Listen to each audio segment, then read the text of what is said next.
Hi guys, it's very important to distinguish the difference between a narcissist and someone with narcissistic traits. So today I'm going to give a small and brief breakdown on the differences.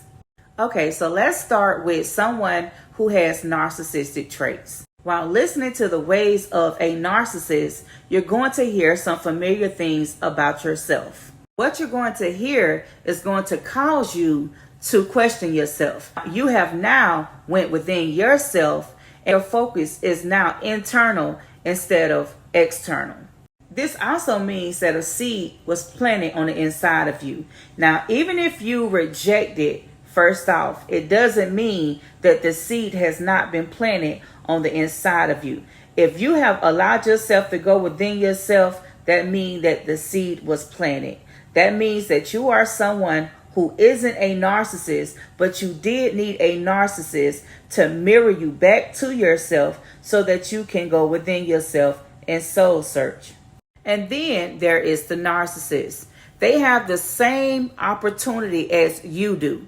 They will hear truth, right?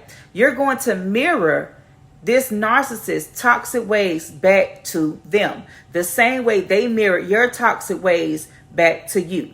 One of you is going to do the soul work, okay?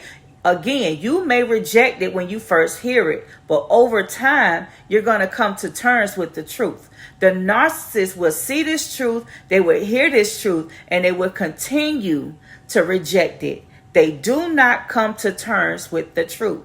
You both have the opportunity to come out of this false identity that you have accumulated for yourself, that you have taken on for yourself. You both have the opportunity to, but only one person, which is the person with the narcissistic traits, will see that this is not who they really are and will begin the necessary work to break off of these toxic patterns, these toxic traits, and then they will begin to start seeing a completely different and new version of themselves. So we are all mirrors one to another, and it's your responsibility to see what you see, accept what you see, and change it for the better, okay? So that is part one of the differences between a narcissist and someone with narcissistic traits.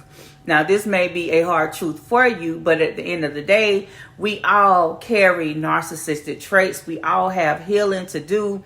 We all have to go through the process if we are going to get on the other side of this thing. But everyone isn't going to choose to go through the process. Some people are used to cutting corners, and cutting the corners is a whole lot easier than just going through the hard process, okay? So this is part one. I will most definitely do a part two. I hope this helps. Stay tuned for part two, okay? God bless.